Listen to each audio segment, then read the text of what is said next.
Hola, ¿cómo están? Bienvenidos a un nuevo video.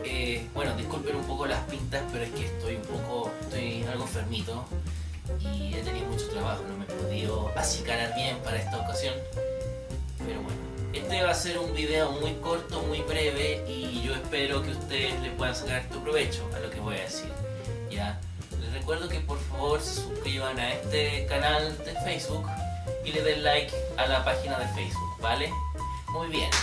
Comencemos.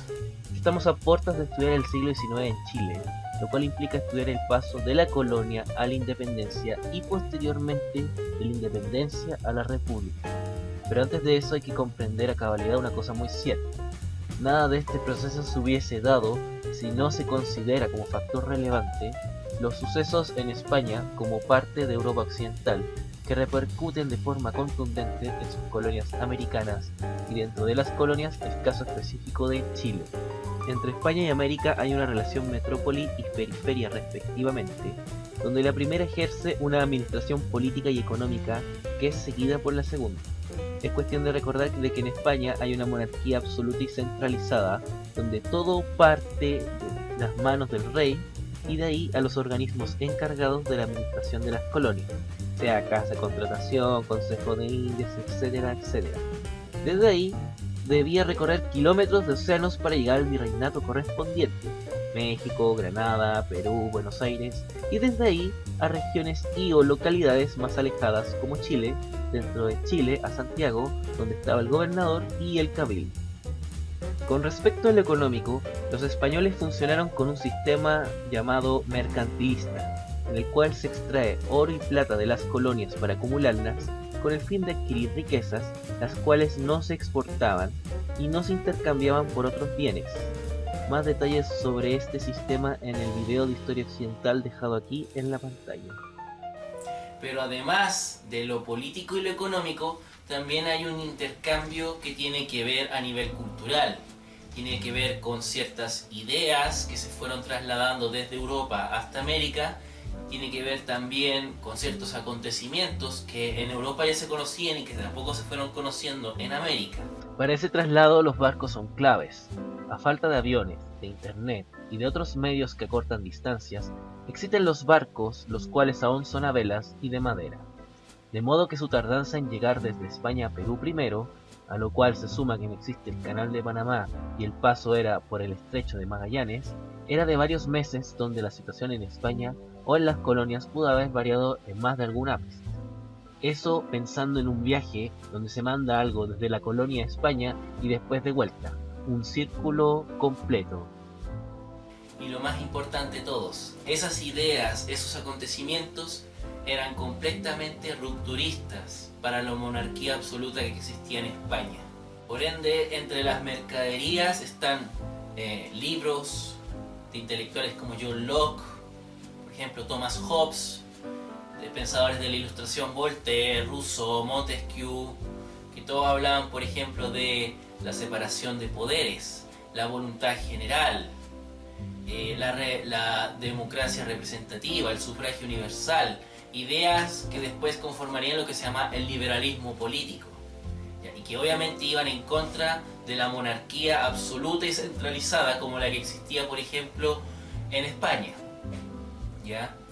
Y bueno, con ello también se empiezan a dar noticias sobre acontecimientos que habían pasado, ya lo mencionamos antes, ahora lo desarrollamos un poco más, que tiene que ver, por ejemplo, con la independencia de los Estados Unidos, tiene que ver con el proceso de la Revolución Francesa y la respuesta de otros países como Austria, por ejemplo, hacia dicha revolución, porque en esos países también existía una monarquía como la de España, entonces se resistieron a que esa se difundiera, la cual se iba a difundir esas ideas que se estaban concentrando en Francia, esas ideas de pensamiento ilustrado, se iban a difuminar se iban a divulgar por toda Europa con las guerras napoleónicas, bueno, eso básicamente.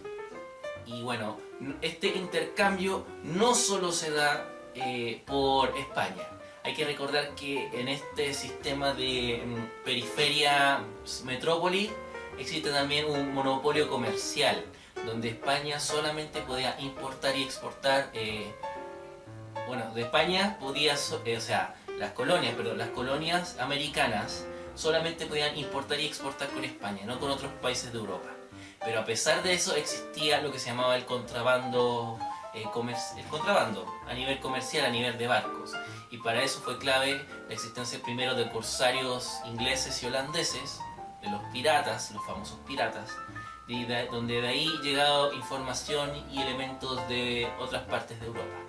Y la pregunta es, ¿quiénes reciben todas estas ideas? Por ejemplo, la Ilustración, el tema de la propiedad de John Locke, lo de Thomas Hobbes del Estado de la Naturaleza y el Estado Civil, que es un contrato social, en fin, que es contrario a la idea de Rousseau, creo que hablaba del contrato social, si mal no recuerdo. Pues, bueno, hay que ir descartando. Obviamente los indígenas no, que a esta altura son más que nada mestizos, los mulatos y negros tampoco, los españoles pobres tampoco, los que están en la encomienda tampoco. Pueden haber sido los españoles peninsulares que están en cargos administrativos y en funciones públicas, y también un grupo de la sociedad, grupito de la sociedad, que poco a poco se iba a ir formando y que iba a tomar relevancia a partir del siglo XVIII, pero sobre todo del siglo que venía después, el XIX. Este grupo es el de los criollos. Los criollos son los hijos de los españoles nacidos en América. ¿Qué características tenían ellos? Tenían una educación, tenían un bagaje cultural muy amplio, dado por sus padres españoles. Algunos de ellos incluso habían estudiado en Europa. Así de simple. Y ellos eran como parte de la aristocracia, si que podría decir. No eran nada unos pobretones, incluso los más intelectualones. Claro, por tener una formación cultural muy amplia, también tenían una formación intelectual muy amplia. Claro, de ellos fueron los que se enteraron de esta idea de los ilustrados y todo, más porque les caía como anillo al dedo. ¿Por qué? Porque en las colonias españolas lo que pasaba era que los cargos administrativos más importantes, por ejemplo, el de gobernador de Chile y de todo su séquito que estaban como cerca de la punta de la pirámide de la administración, eran españoles. Y esos cargos no estaban permitidos para los criollos, es decir, para los hijos de españoles nacidos en América.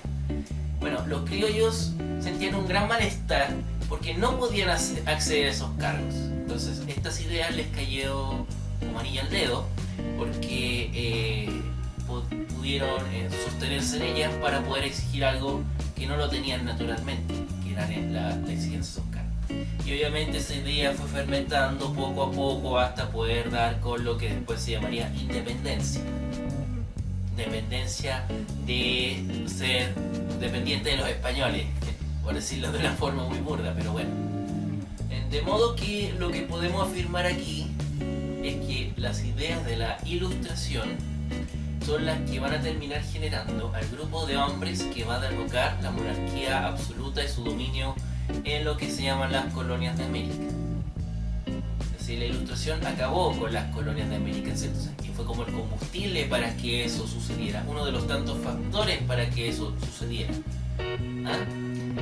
Tuvo cabida en los criollos. Bien, si queremos hablar de otro efecto que puede causar cierta repercusión en que existe independencia en las colonias americanas de España, su metrópoli, puede darse de manera indirecta, porque sucedió en Europa principalmente, fue que en el trono español hubo un cambio a principios del siglo XVIII de la familia Habsburgo que tenía el trono, que lo ostentaba, pasó a ser de la familia Borbón.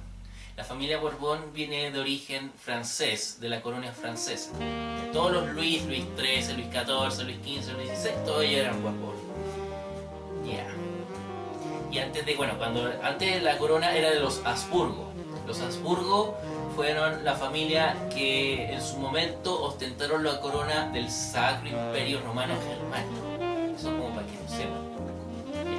¿Y cuál es la gracia de ese cambio? ¿Qué nos tendría que importar a nosotros?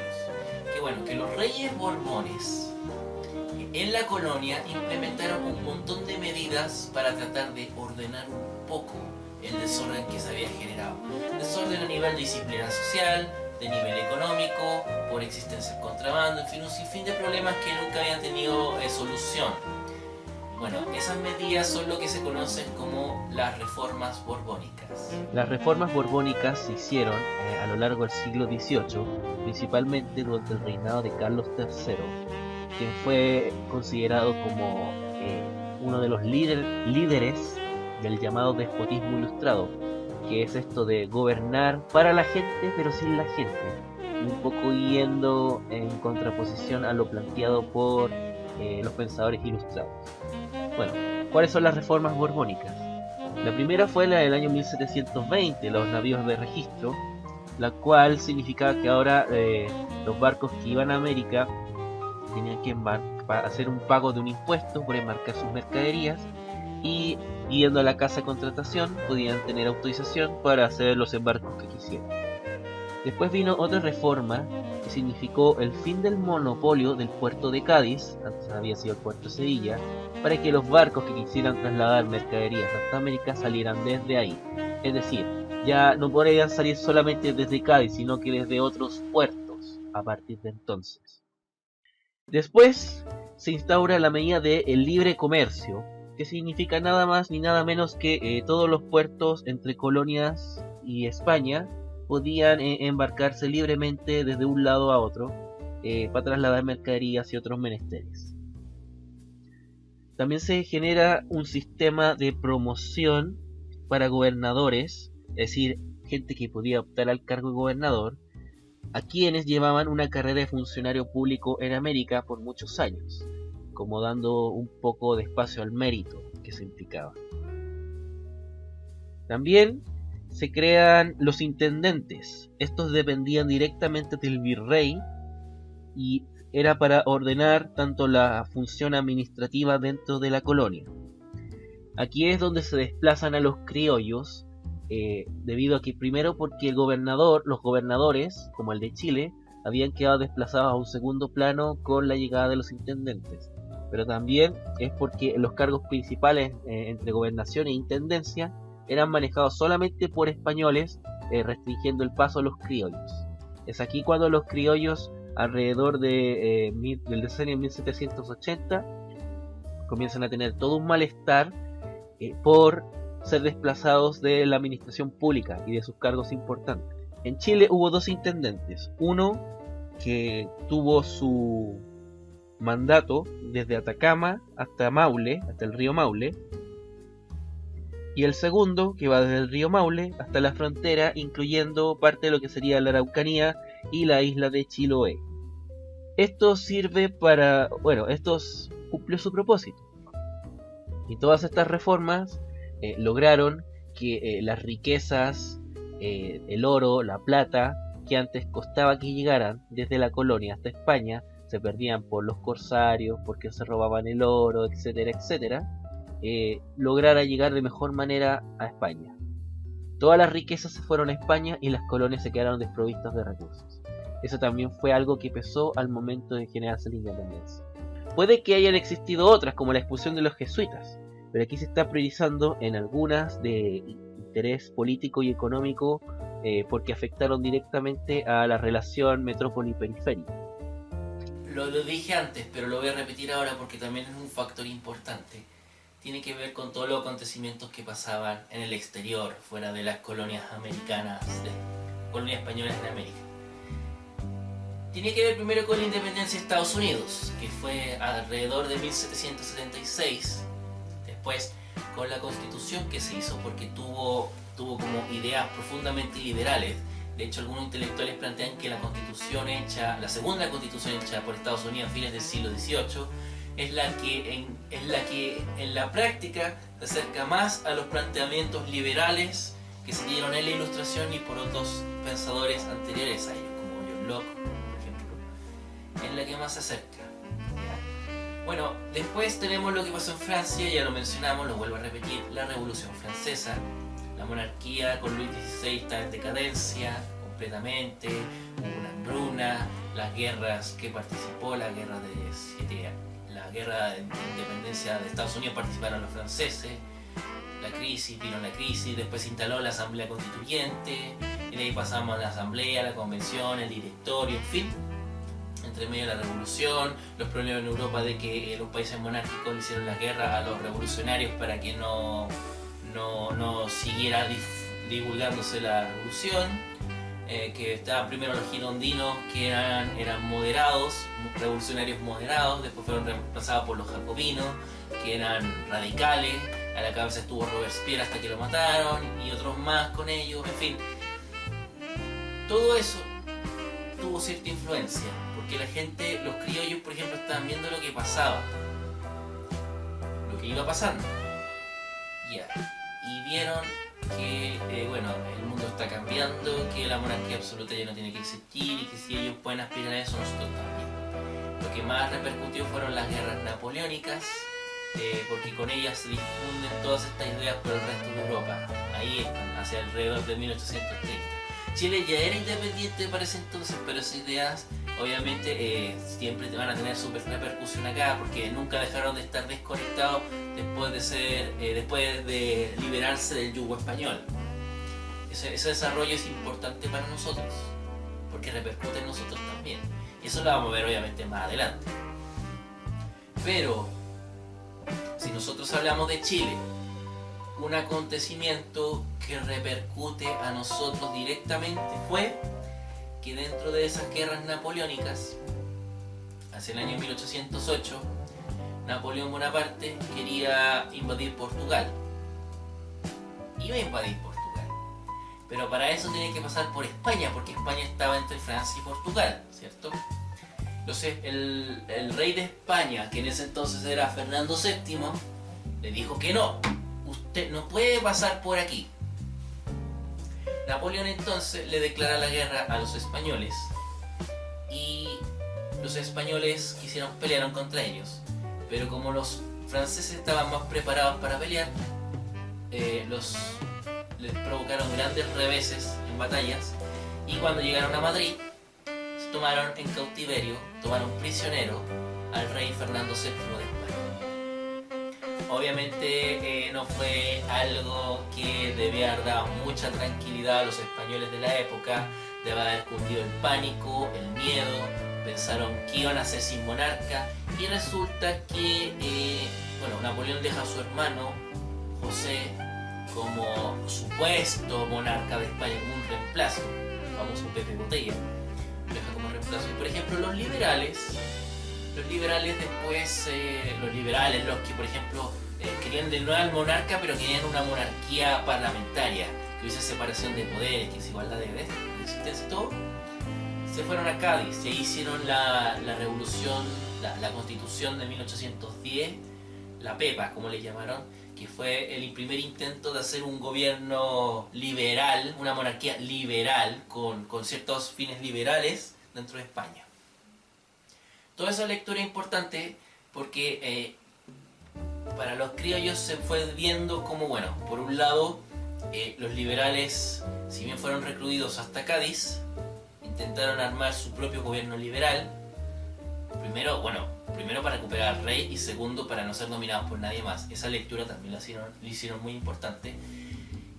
Y otra lectura que también es lo que más se recuerda es que, por ejemplo, en lugares donde se resistieron al dominio de Napoleón y de su hermano José, puesto ahí a como manda más, fue la creación de juntas de gobierno en distintas localidades. Todas las localidades en España tenían su propia junta de gobierno, las localidades importantes, y en ellas iban a tener el poder hasta que Fernando VII volviese a la corona. Es decir, los españoles ya estaban planeando desde el principio que el monarca recuperara su trono, derrotando a Napoleón, o ayudando a derrotar a Napoleón, junto con otros enemigos que tenía en Europa. Esa idea de la junta de gobierno vuela, mejor dicho, navega por todo el océano y llega a América. Y en América aprovechan eso, lo siguen igual que en Europa, en España, lo siguen igual. Y la junta de gobierno acá en Chile, que se da el 18 de septiembre de 1810, y por eso es el feriado, eso es lo que estamos celebrando cada fiestas patrias. No es la independencia de Chile, no es que nosotros nos liberamos de los españoles, no, es la primera Junta Nacional de Gobierno, que no significa que nos hicimos independientes ese día, no. Se hizo con el fin de que en Chile esa junta iba a tener el poder hasta que el rey Fernando VII fuese liberado de su cautiverio y fuese reinstaurado en su trono. Con esa idea se hizo. Ahora, que los independentistas, que la gente que quiso liberarse del yugo español se aprovechó de esa situación para seguir moviendo la bolita y hacer que nos hiciéramos independientes, ya, esa es otra cosa que se fue dando más adelante. ¿Ya? Ya. Ahora, si ustedes se preguntan por qué se celebra eso en otras fechas importantes o que puedan ser más representativas de lo que realmente fue un día que hayamos logrado realmente la independencia, bueno, eso yo creo que lo voy a mencionar más adelante, en los videos siguientes. Esa es la materia que existe hasta ahora, por ahora. Y bueno, espero que les haya gustado. Cuídense, que estén bien. Nos vemos. Adiós.